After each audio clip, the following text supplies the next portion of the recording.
Hello नमस्कार welcome back to my channel guys this recipe dedicated to all my sweet viewers hopefully आपण मानको मोर आज recipe भल लागिबो मु आज आपण मानको पई सुपर टेस्ट वाटरमेलन जूस रो रेसिपी नै आछि then let's get started.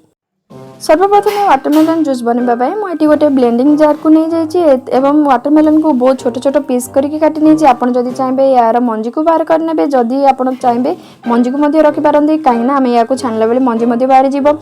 Watermelon को ऐड करबा परे तरबुज को ऐड करबा परे मु एथिरे किछि मिंट लीफ पुदीना पत्र किछि अदा किछि गोलमरीच को ऐड करि नउछि एवं किछि मु काला लूण को ऐड करि नउछि जा फल रे बहुत भलो टेस्ट आसीबो एवं टिक्के लूण को ऐड करि नउछि जा फल रे बहुत भलो टेस्ट आसीबो एवं स्वाद अनुसार आपण चीनी को मध्ये ऐड करबे। मु 2 स्पून चीनी को ऐड करछि आपण जदी चाहबे या को स्किप मध्ये करि पारंदी।